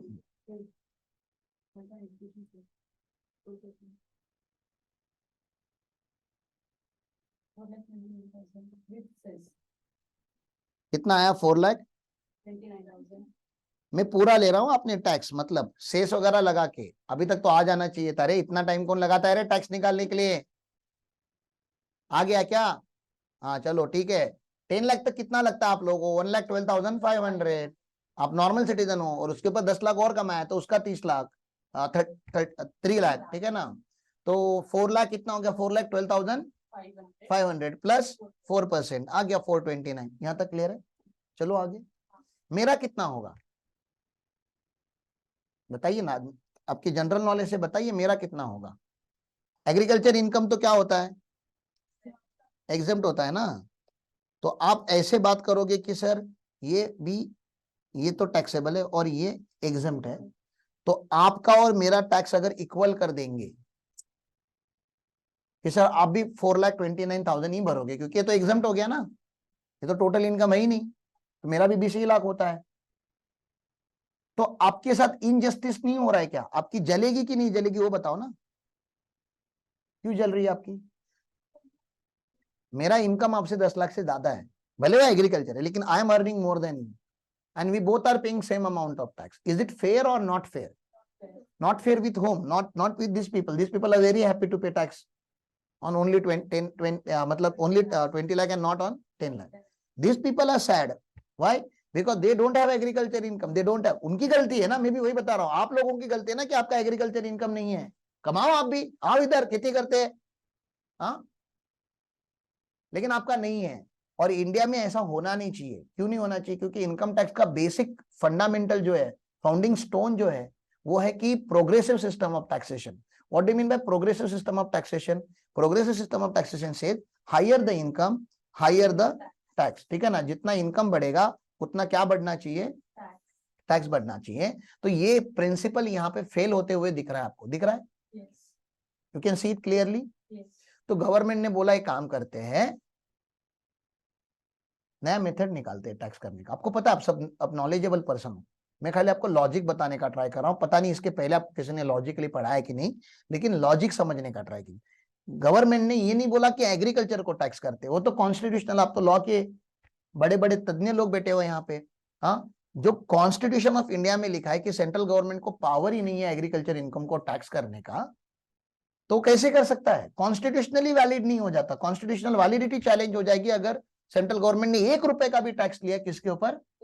एग्रीकल्चर इनकम के ऊपर। जिन बच्चों को नॉलेज है, मैं क्या बता रहा हूं, मैं पार्शियल इंटीग्रेशन की बात कर रहा हूं। और बच्चे बोलते हैं कि सर इंडिया में एग्रीकल्चर इनकम टैक्स होता है, मैं बता रहा हूं नहीं होता। मैं बोलते नहीं होता, वो स्टेप्स में दिखा है, स्टेप्स में लिखा है, लेकिन नहीं होता, लिख के ले ले, ठीक है ना? तो स्टेप नंबर 1 क्या बोलता है? स्टेप नंबर 1 बोलता है कि भैया एक काम करते हैं, अपन टैक्स निकालते हैं। स्टेप नंबर 1, ठीक है ना, वो बोलता है tax on total income, tax on total income including agriculture income, tax on total income including agriculture income. मतलब 30 लाख के ऊपर टैक्स निकालने बोल रहा है, तो 30 लाख के ऊपर टैक्स निकालो, आप निकालो। Tax on total income including agriculture income कितना आया? टैक्स निकालना है, सेस नहीं लगाना है, only tax, only tax, income tax.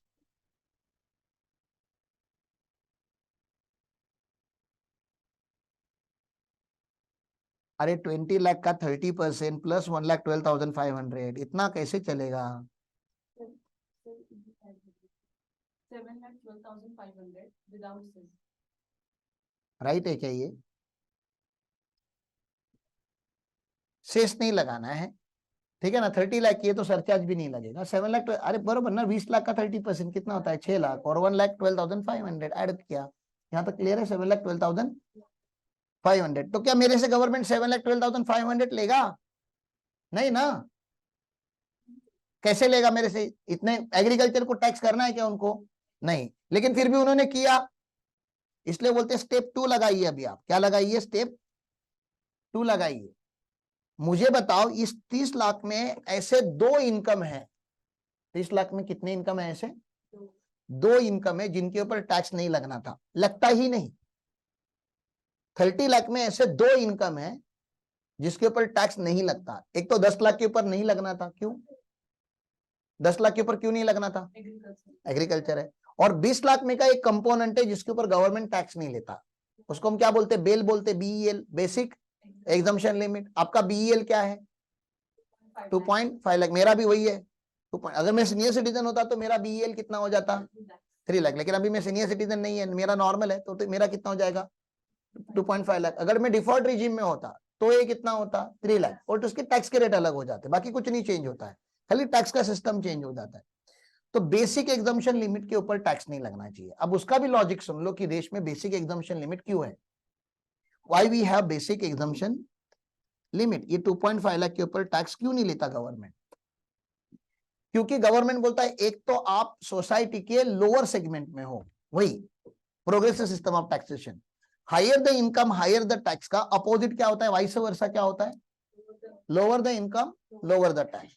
अब 2.5 लाख से कम कमा रहा है कोई, जैसे आप आर्टिकल हो साहब, आप महीने के 4,000 कमाते हो, सैलरी के दिन तो मैंने देखा कुछ आर्टिकल टेम्पो लेके आते हैं, इतना पैसा कैसे लेके जाए घर पे? 4,000 जोड़ लो पूरे साल का, तभी भी 48 होता है। और वो स्टैंडर्ड डिडक्शन अगर मार देंगे अगर, तो कुछ नहीं आना, नेगेटिव नहीं होता कभी स्टैंडर्ड डिडक्शन की वजह से। मैक्सिमम 50,000 होता है, 48,000 में से 40,000 माइनस होगा, नेगेटिव नहीं होता। मतलब तुम स्टैंडर्ड डिडक्शन के आगे भी नहीं जा पा रहे हो। तुमसे क्या टैक्स ले? क्यों ले? तुम्हारी बेसिक नीड्स तो फुलफिल होती है क्या? नहीं होती ना। हाँ, तो इसलिए गवर्नमेंट बोलता है जो गरीब लोग हैं उनसे टैक्स मत लो। क्यों? क्योंकि अभी उनकी बेसिक नेसेसिटी सेटिस्फाई होना बाकी है। तो आपके पास जब पैसे आने चालू हो जाएंगे, जब आप 10,000, 15,000, 20,000 महीने के कमा रहे हो, मान लेते ऑन एन एवरेज बेसिक वाला, अभी तो स्टाइपन होता है, वो तो सैलरी होती ही नहीं है, वो तो स्टाइपन होता है। जब कमाना चालू करते तो इंसान एटलीस्ट 15-20,000 तो कमाता है महीने का आज के तारीख में। तो 15-20,000 आप जब कमाना चालू कर देते हो तो साल का जब 2,40,000, 2,50,000 कमाते हो, तो आप पहले क्या क्या लोगे उस पैसे से? क्या क्या करोगे मुझे बताओ? बताओ, जमीन खरीदोगे? हाँ, फॉरेन में जाओगे? अरे क्या करोगे बोलो? You will try to satisfy your basic needs. What are your basic needs? Food. चालू करो। बेसिक नीड्स में क्या आता है? Food, cloth, shelter. शेल्टर तो माँ बाप ने लेके दिया है, और भाड़े का होगा तो रेंट भरना पड़ेगा, ठीक है ना। मैं देख रहा हूँ कि आप एजुकेशन तक कब आ रहे हो। नहीं नहीं आते हो, नहीं नहीं नहीं नहीं हाँ नहीं नहीं हाँ हाँ नहीं नहीं नहीं, ऐसे टाइम लगता है तुमको, मुझे पता है। नहीं नहीं नहीं, रहने दो रहने दो। नहीं नहीं हाँ, मेरे को तो फूड से ही चालू करना होता है, ठीक है ना। तो भैया वो भी आता है, ठीक है ना, हेल्थ केयर उसमें आता है। तो आप अपनी बेसिक चीजें करोगे ना, उसमें से गवर्नमेंट ने टैक्स ले लिया तो आपके पास जो डिस्पोजेबल इनकम होता है वो कम बचेगा। तो आप अपने बेसिक नीड्स के ऊपर कॉम्प्रोमाइज करोगे। तो गवर्नमेंट के अंडरस्टैंडिंग से एक घर चलाने के लिए, अगर एक घर में एक अर्निंग पर्सन होता है तो मिनिमम फैमिली इनकम कितना होना चाहिए आज? 2.5 लाख आज के इन्फ्लेशन के रेट के हिसाब से, बेर मिनिमम, ठीक है ना। उतना तो एक घर चलाने के लिए लगता ही है खर्चा, कितना भी आप कंजूसी करके चलाओ। हाँ, उससे भी कम कमा के खुश रहने वाले लोग भी है, but they are another level of people, ठीक है ना, जो जिन्होंने जिंदगी को बहुत ही मतलब they have very fix time कि महीने में मैक्सिमम एक ही बार होटल में खाना खाएंगे। और हमारा देख लो, हम महीने में एक बार घर पे खाना खाते। हाँ, तो सबका अपना अपना लाइफस्टाइल है। somebody want to eat outside and we want to eat in home. somebody like to have parties, when they understand parties, तो उनको लगता है कि होटल में रेस्टोरेंट में खाना खाएंगे तो पार्टी होता है। हमारे यहाँ पे हम पार्टी रखते हैं तो वी कुक एट होम, क्योंकि बाहर का खा खा के परेशान हो गए हैं, हेल्थ हमारा कॉम्प्रोमाइज होता है। तो सबका अपना अपना होता है। एवरीबडी फील कि उसकी लाइफ अपने से अच्छी है, वो रोज घर पे खाना खाता है।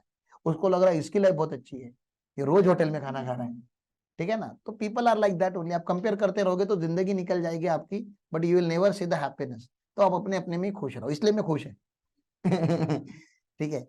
तो गवर्नमेंट ने बोला कि 2.5 लाख के ऊपर तो टैक्स नहीं। मुकेश अंबानी भैया को भी मिलते हैं क्या 2.5 लाख का एग्जम्पशन? उनके तो बेसिक नीड सारी सेटिस्फाई हो गई रहेगी ना। मुकेश अंबानी जो है, मतलब अमीर हो या गरीब हो, गवर्नमेंट उनमें डिस्क्रिमिनेट नहीं करता। मेल हो या फीमेल हो, सीनियर हो या जूनियर हो, गवर्नमेंट सबको बेसिक एग्जम्पशन लिमिट देता है। कितने का? 2.5। यहां तक कि रेसिडेंट हो या नॉन रेसिडेंट हो। मतलब फॉरेनर को भी हम, जो फॉरेन के लोग इंडिया में आके कमाते हैं इंडिविजुअल, उनको भी हम 2.5 लाख का एग्जम्पशन देते हैं। मतलब उनके साथ भी पार्शियलिटी नहीं करते। तो 2.5 लाख के ऊपर तो टैक्स नहीं लगना चाहिए था ना। तो पहले स्टेप में मैंने क्या निकाला? Tax on total income. दूसरे स्टेप में मैं क्या निकालूंगा? ये टोटल इनकम में दोनों है ना, टैक्सेबल भी और स्टेप 2 में मैं क्या निकालूंगा? Tax on non taxable income. तो tax on non taxable income क्या आता है? Tax on non taxable income में आता है agriculture income plus basic exemption limit. तो यहाँ बताओ मेरा बेटा, मेरा एग्रीकल्चर इनकम 10 लाख है, बेसिक एग्जम्पशन लिमिट 2.5 लाख है, तो मुझे 12.5 लाख के ऊपर टैक्स निकालना है। 12.5 लाख। अगर मैं सीनियर सिटीजन होता, रेसिडेंट सीनियर सिटीजन होता, तो ये 3 लाख लेता। अगर मैं डिफॉल्ट रिजिम में होता तो ये 3 लाख आता। आप समझ में आ रहा है आपको मैं क्या बताने का ट्राई कर रहा हूँ? हाँ, तो ये मुझे 12.5 लाख पे टैक्स निकाल के दो।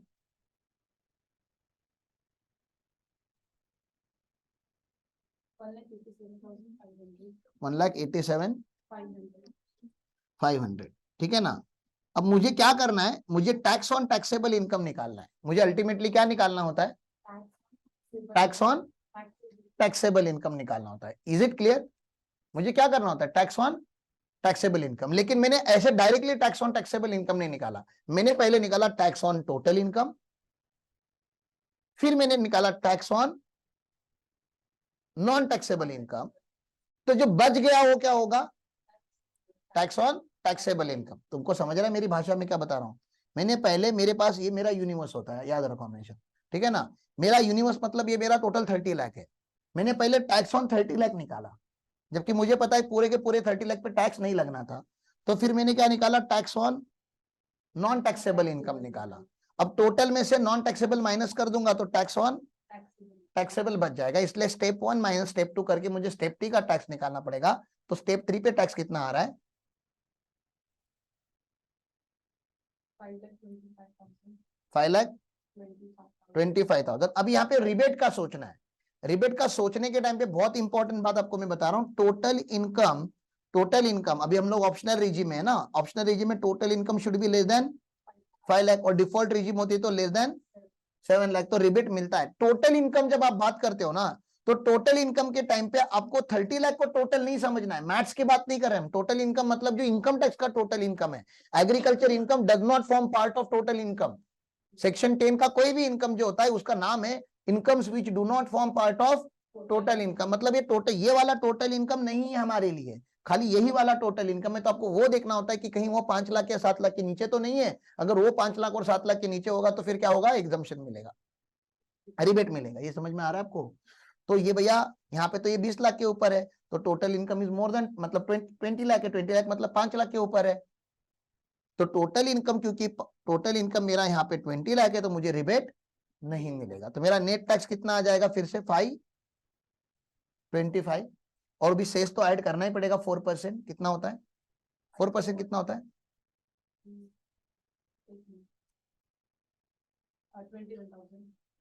21,000 हो गया। तो नेट कितना हो गया? 546,000 ये हो गया। 546, यहाँ तक क्लियर है?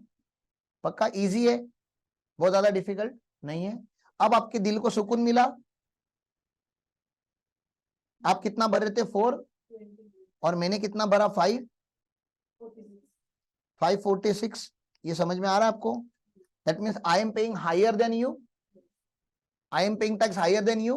Why am I paying more than you? Because I have higher income, but that is agriculture income.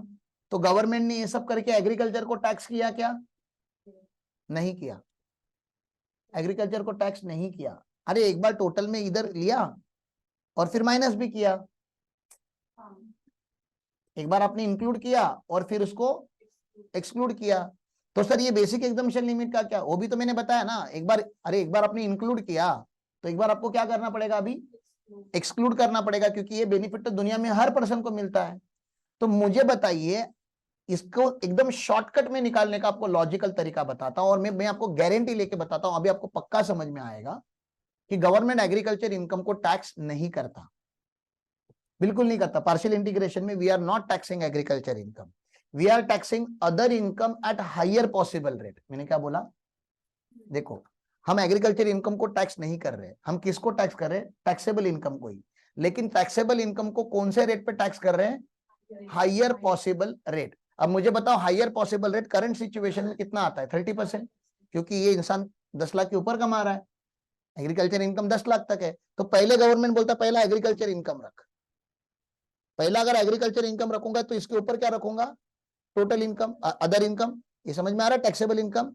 Government बोलता है भैया क्या आप मार्केट से खाना खा सकते हो, फूड, एग्रीकल्चर इनकम में से आपकी बेसिक नेसेसिटी सेटिस्फाई कर सकते हो, शेल्टर रेंट भर सकते हो, कपड़े ले सकते हो, बच्चों की एजुकेशन की फी भर सकते हो, हॉस्पिटल का खर्चा कर सकते हो। मतलब एग्रीकल्चर इनकम की जो करेंसी है 500 रुपया 1000 रुपया जो भी नोट होगी, उसका मार्केट में वैल्यू वही है जो नॉर्मल इनकम का है, क्योंकि एग्रीकल्चर के नोट अलग होते हैं क्या, नहीं सेम वैल्यू है ना। मतलब आप अपनी बेसिक नेसेसिटी चलाने के लिए एग्रीकल्चर का इनकम खर्चा करो, तो आपके पास जो अदर इनकम है वो ज्यादा टैक्स के लिए ऑफर करो। हाँ, तो आपका बस चले तो आप पूरा 20 लाख के ऊपर ही टैक्स ले लेते 30%। अरे मैं क्या बता रहा हूँ, हायर अदर इनकम को हायर रेट पे टैक्स ऑफर करना है ना, तो आपके मन में आएगा ऐसा पूरा 20 लाख को 30% पे डाल दो, क्योंकि पहला 10 लाख तो एग्रीकल्चर हो गया, अब इसके ऊपर जितना भी कमाऊंगा कितने पे टैक्स होगा, 30% पे। लेकिन फिर मेरे साथ और मुकेश अंबानी के साथ फिर आप अलग कर रहे हो, मुकेश अंबानी को आप बेनिफिट दे रहे हो, मुझको नहीं दे रहे हो, कौन सा, बेसिक एग्जम्पशन लिमिट का। ये बेनिफिट तो दुनिया में हर पर्सन को मिलता है, तो मुझको भी दे दो ना, मेरी बेसिक, मैं बता रहा हूँ गवर्नमेंट को, मैं मेरा एग्रीकल्चर इनकम का कुछ भी करूँ, तेरे को क्या प्रॉब्लम है, मैं भी अपनी बेसिक नेसेसिटी टोटल इनकम में से सेटिस्फाई करूंगा। अरे मतलब जो टैक्सेबल इनकम है ना उसमें से सेटिस्फाई करूंगा। तो 20 लाख में से गवर्नमेंट मेरे 2.5 लाख को टच नहीं करेगा, क्योंकि वो बेसिक एग्जम्पशन लिमिट है, वो मेरा हक है, वो सबको आप दे रहे हो, नॉन रेसिडेंट को तक दे रहे हो, तो मुझको भी मिलना चाहिए। तो 20 लाख में से 2.5 लाख निकाल दो, कितना बचा, अरे ये 20 लाख है ना, 20 लाख में से 2.5 लाख निकाल दो, कितना बचा, 17,50,000, उसको 30% पे टैक्स करो, 5,25,000, उसका 4% ले लो, 546 आ गया। तो मैंने क्या किया, मैंने 20 लाख में से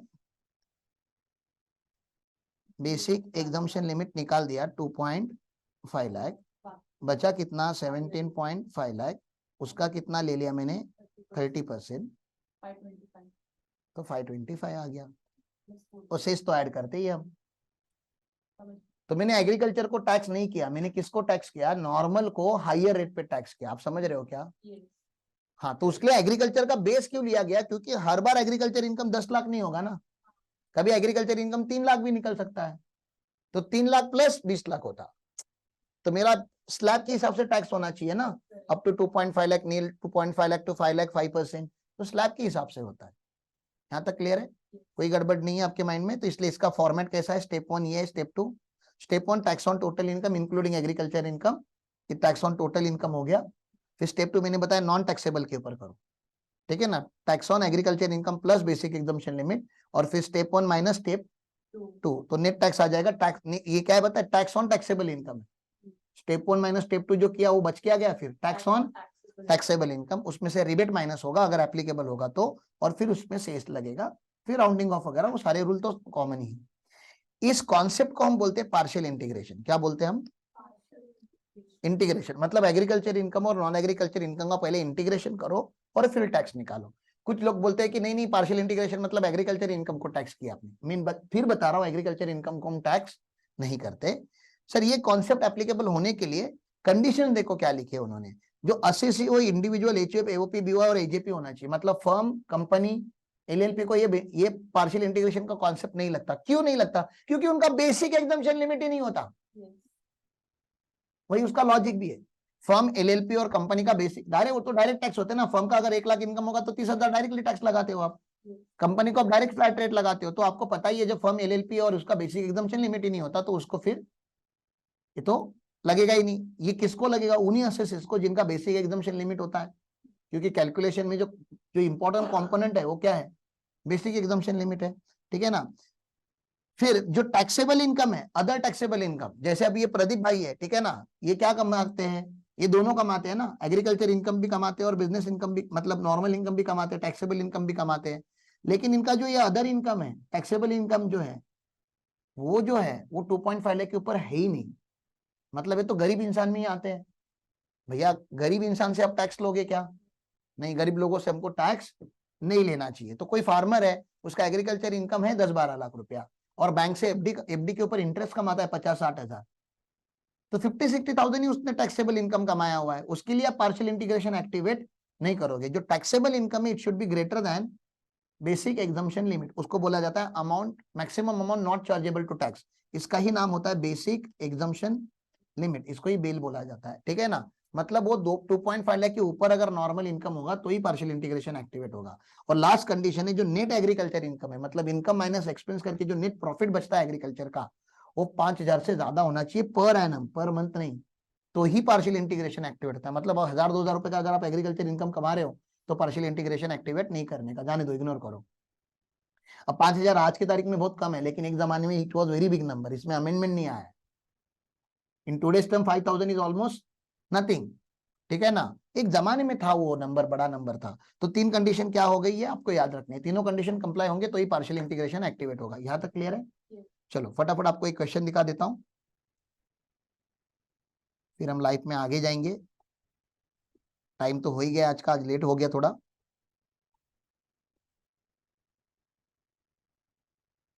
आप मुझे करके दिखाओगे, फटाफट सॉल्व करके दिखाओगे, क्योंकि मैंने सिखा दिया अभी आप लोगों को। वैसे भी करना। हाँ कैलसी पे ही कर लो, बाद में चाहिए तो आराम से सॉल्व कर लेना, अभी टाइम नहीं मेरे पास।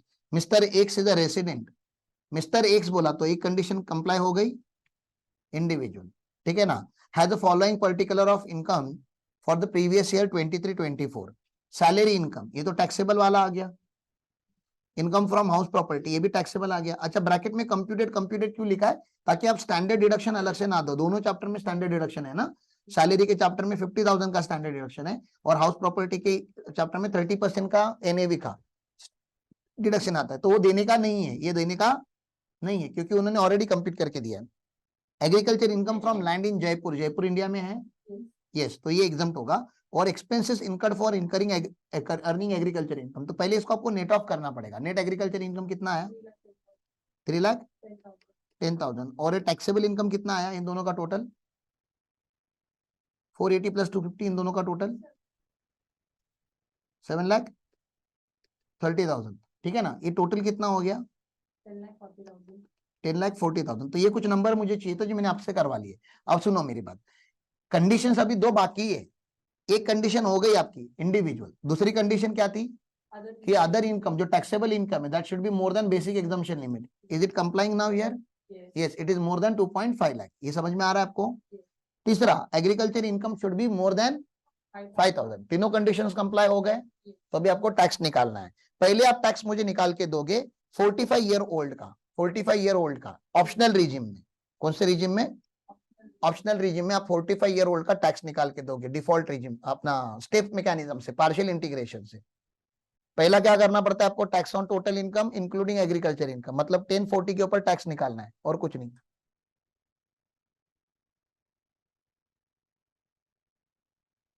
₹10,40,000 के ऊपर टैक्स निकालना है आपको।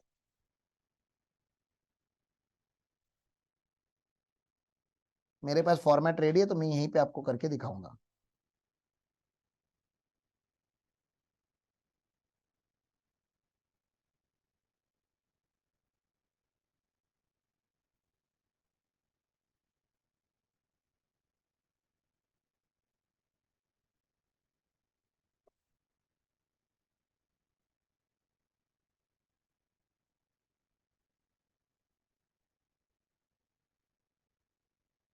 बताइए।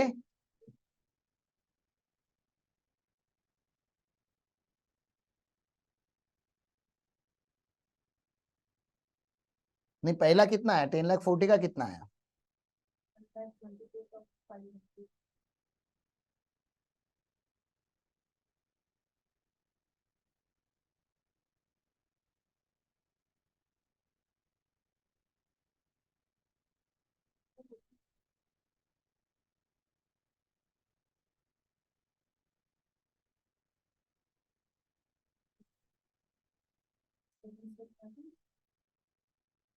याद करो सेकंड स्टेप क्या था, tax on agriculture income plus basic exemption limit. तो भैया यहाँ पे एग्रीकल्चर इनकम है आपका 310,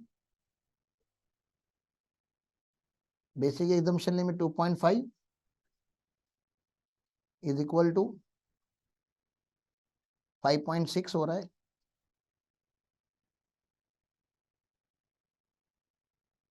फाइव लाख 60,000 के ऊपर टैक्स निकालिए, अब तो 2.5 लाख नील, 2.5 लाख टू 5 लाख 12,500 आता है, और उसके ऊपर जो 60,000 है उसका 20%, 24,500। स्टेप 3 तो एकदम इजी स्टेप है,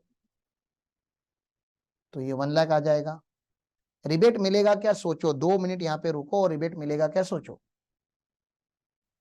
ये अमाउंट 5 लाख के ऊपर है ना, तो रिबेट नहीं मिलेगा, तो डैश। नेट टैक्स आपका 1 लाख आ जाएगा, उसमें 4% आप सेज जोड़ दीजिए, 4,000 आ जाएगा। टैक्स कितना आ गया, 1,04,000। इजी, बोलो।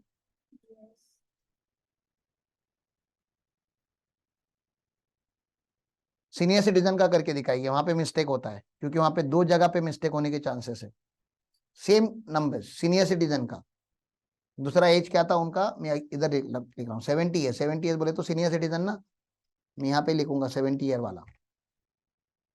लिखिए आप लोग, बताइए। इनकम टैक्स आपको निकालने नहीं आता है तो आपको पहले बेसिक्स वाले लेक्चर देखने पड़ेंगे, और बेसिक वाले लेक्चर देख के आपको समझना पड़ेगा टैक्स कैसे निकाला जाता है। ऑप्शनल रिजिम ही चालू है अभी भी, तो डिफॉल्ट वाला बाद में बताना, तो अभी 2 मिनट में करने वाले, डिफॉल्ट वाला भी हम करने वाले अभी। ये ऑप्शनल रिजिम में, क्योंकि एज का फर्क कहाँ पे पड़ता है, सिर्फ ऑप्शनल में पड़ता है। डिफॉल्ट रिजिम में एज, तो मुझे एज वाइज दिखाना था ना कि आंसर चेंज होगा, तो इसलिए मैं पहले ऑप्शनल रिजिम कर रहा हूँ, डिफॉल्ट रिजिम आपको बाद में करूँ कि दिखाऊंगा इसके बाद।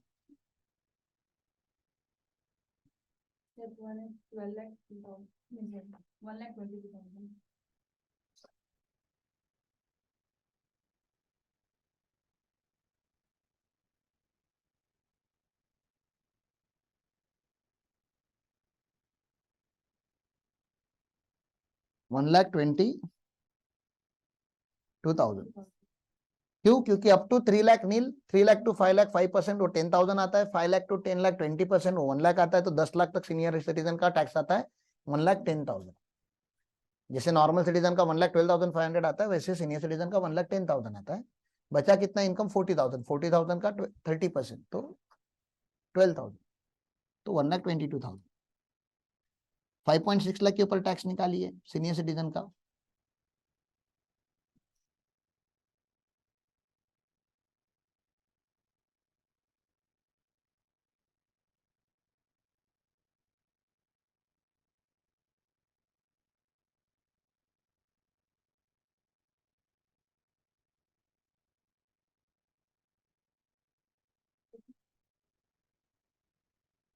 एकदम सिंपल है बाबा, अप टू 3 लाख। ये 3 लाख बहुत सारे बच्चे लेना भूल जाते हैं, सेकेंड वाला 0, 3 lakh to 5 lakh at the rate of 5%, 10,000 होगा। कितने पे निकालना था, 5.6 लाख पे ना, तो 5 lakh to 10 lakh at the rate of 20% होता है। तो लेकिन हमारे पास है ही नहीं उतना, हमारे पास खाली 60,000 है, तो 60,000 का 20%।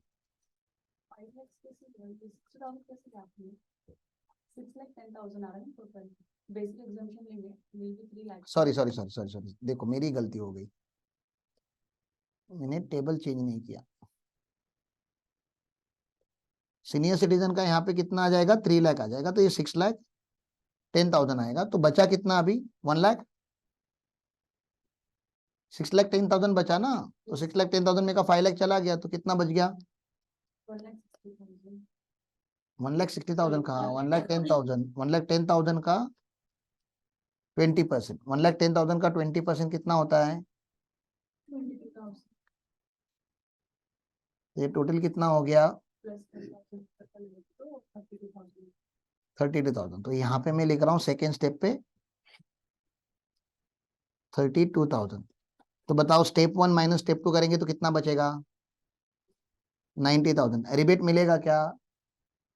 रिबेट मिलेगा क्या? नहीं, क्योंकि 5 लाख से ज्यादा है इनकम। 7 लाख है ना, 7,30,000 है, तो 5 लाख से ज्यादा है, तो ये नहीं मिलेगा 90,000। लेकिन 4% से जोड़ दो।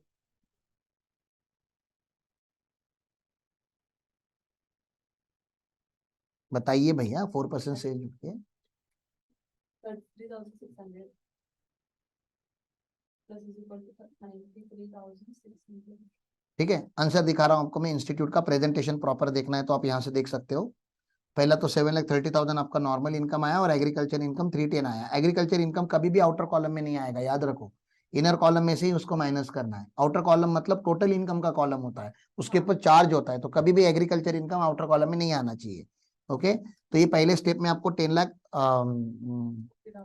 इधर नहीं है, ये वाला नहीं, इधर जाना था मुझे, नॉर्मल प्रोविजन ऑप्शनल रिजिम में निकालना था, उधर भी ये सेम ही आएगा। ठीक है ना। तो पहला हमने क्या किया, 1,24,500, यहाँ पे पूरा एक्सप्लेनेशन करके दिखाया उन्होंने कि कैसे किया वो। ठीक है ना। फिर 3,10,000 और 250 पे निकालना था, मतलब 560 पे निकालना था, तो वो 24,500 आया। उसके बाद आपको नेट कहिए तो 1 लाख आ गया, उसमें 4% का सेस जोड़ के पहला आंसर था 1,04,000। जब सीनियर सिटीजन हो जाएंगे नॉर्मल रिजिम में, ठीक है ना, सीनियर सिटीजन हो जाएंगे नॉर्मल रिजिम में, ये देखो नॉर्मल प्रोविजन में जब सीनियर सिटीजन हो जाएंगे तो 10,40,000 का तो 10,40,000 रहेगा, तो वो तो भैया 122 आ गया। 5% on 2 lakh, then 20% on 5 lakh and 30% on 40 lakh, ये स्लैब के हिसाब से जा रहा है। ठीक है। और बाद में ये वाला 3 लाख यहाँ पे आपको याद रखना है, और याद रखना है कि इसमें से भी 3 लाख के ऊपर टैक्स नहीं लगना है। तो इसके 3 लाख निकाल दोगे तो फिर बचा क्या, 2 लाख का तो 5% और बचा 1,10,000 का 20%, तो ये 32,000। तो नेट कितना आ गया, 90 प्लस 4%, 93,600। दोनों का क्लियर है। अब डिफॉल्ट रिजिम में जाते हैं। डिफॉल्ट रिजिम का भी करके बताओ मुझे, डिफॉल्ट रिजिम में कैसे आएगा, 115 BSc में कैसे आएगा, up to 3 lakh, nil 3 lakh to 6 lakh at the rate of 5%, तो ये 15,000 आता है। 6 lakh to 9 lakh at the rate of 10%, ये 30,000 आएगा। 9 lakh to 12 lakh at the rate of 15%, लेकिन हमारा इनकम बचा कितना, हमारा 10,40,000 है इनकम। 10,40,000 में से 9 लाख चला गया, तो कितना बचता है, 1,40,000, और 1,40,000 का 15% निकालना है, 21,000। तो टैक्स कितना आया, 66,000। तो स्टेप नंबर 1 में 66,000 आया आपका। स्टेप नंबर 2 में टैक्स किसके ऊपर निकालना था, agriculture income plus basic exemption limit. Agriculture income 3.1 lakh था और बेसिक एग्जम्पशन लिमिट यहाँ पे 3 लाख का ही है, तो 6,10,000 के ऊपर ही निकालना है। तो 6,10,000 के ऊपर निकालिए टैक्स ऐसे ही, up to 3 lakh 0, 3 lakh to 6,लाख 15,000, और 6 लाख टू 9 लाख में 10% आता है, तो इसमें भैया बचा 10,000। 10,000 का 10% मतलब 1,000, तो इसका कितना आता है, 16,000। ये दो नंबर आपको निकालने थे, निकाल दिया क्या आपने। इसमें रिस्क है थोड़ी सी, डिफॉल्ट रिजिम में थोड़ी रिस्क है, क्योंकि रिबेट 7 लाख क्या ऊपर भी जाता है, लेकिन मैंने आपको सिखाया था रिड्यूस रिबेट 7,28,000 तक ही मैक्सिमम चलता है, 27 इनफैक्ट 728 से रिबेट मिलना बंद हो जाता है। तो इसको ना रिबेट मिलेगा ना रिड्यूस रिबेट मिलेगा, क्योंकि इसका नॉर्मल इनकम कितना है, 7,30,000 है, तो रिबेट नहीं निकालना आपको।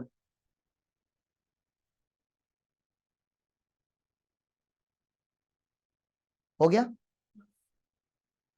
बताइए फिर कितना आता है। रफ कैलकुलेशन तो कर ही लिया था हम लोगों ने। स्टेप नंबर 1 का कितना आया, 66,000। स्टेप 2 का कितना आया, 16,000। तो स्टेप 1 माइनस स्टेप 2 कितना आएगा, 50,000, और फिर 4% का सेस लगेगा और नो रिबेट। ये बहुत इंपॉर्टेंट बात है, याद रखो यहाँ पे, no rebate under section 87A।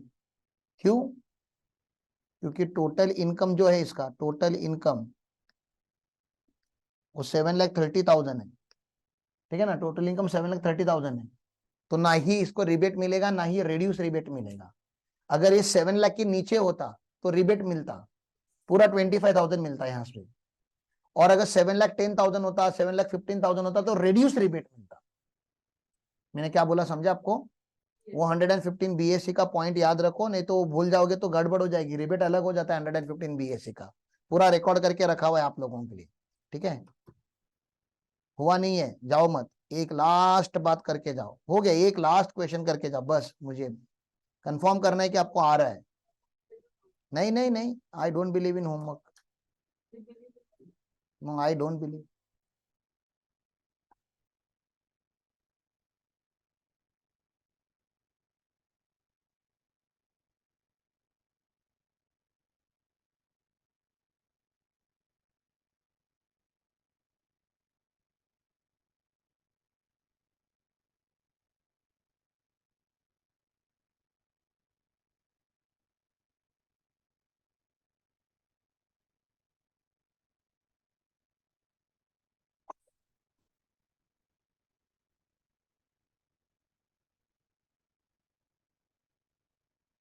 ये सॉल्व करके दिखाओ, सीएमए इंटर के बुक में का एक क्वेश्चन है। Mister X age 42 years, non agro income 3,25,000 and agro income 2,55,000। पहले देखो आपके सारे कंडीशन सेटिस्फाई हो गए क्या? इंडिविजुअल है, नॉन एग्रो मतलब नॉर्मल इनकम 2.5 लाख के ऊपर है, और एग्रो इनकम 5,000 के ऊपर है, पार्शियल इंटीग्रेशन लग जाएगा। Compute tax liability under normal reason. Normal मतलब नहीं यार, नॉर्मल मतलब optional, optional regime, normal regime अपना 2.5 लाख वाला, डिफॉल्ट नहीं। एवाई 23-24 के लिए निकाल रहे हो ना, तो तभी डिफॉल्ट रिजिम था ही नहीं, तभी ऑल्टरनेटिव रिजिम था।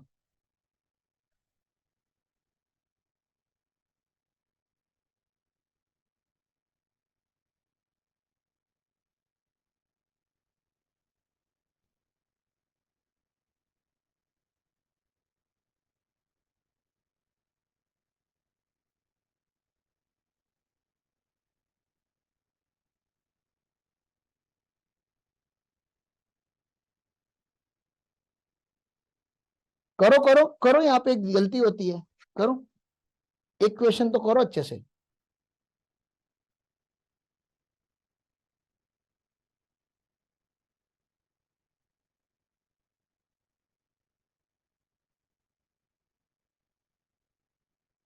थ्री 25 प्लस 255, पहले स्टेप कितना है? पहले स्टेप में इनकम कितना है?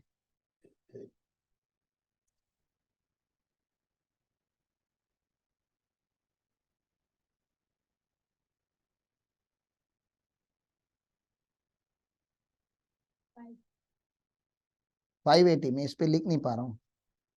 580 पे टैक्स निकालो। 28,500।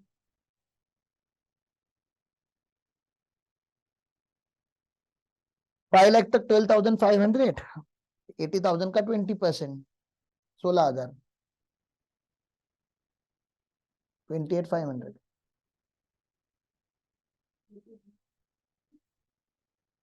बेसिक एग्जम्पशन लिमिट 2.5 लाख, एग्रीकल्चर इनकम 255, तो सेकेंड स्टेप में कितने के ऊपर टैक्स निकालोगे? 5,05,000 के ऊपर। जल्दी करो भाई, अब तक तो रॉकेट लॉन्च हो जाता। 6,500 सेकंड स्टेप का आंसर। मैं खा लिखूं।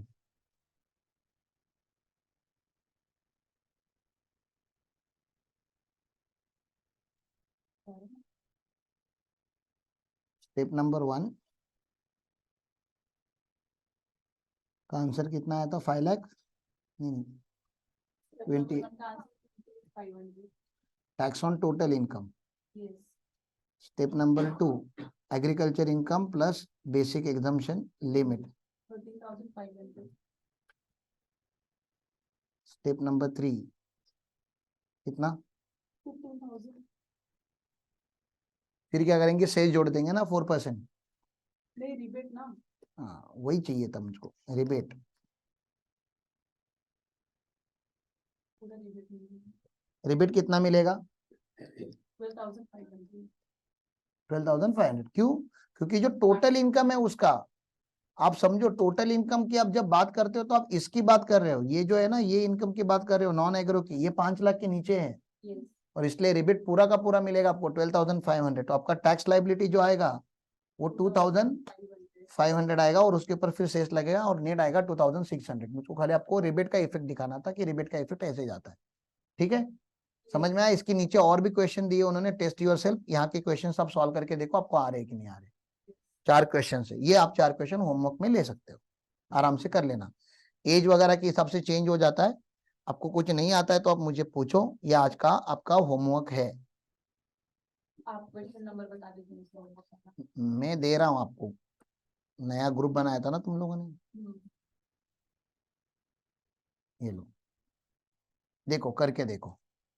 नहीं आता है तो पूछो प्लीज, क्योंकि इंपॉर्टेंट है। एग्जाम में कुछ पता चला इतना सब किया और टेस्ट योर नॉलेज में से क्वेश्चन आया और वो आपने किया ही वहां पे अच्छे से।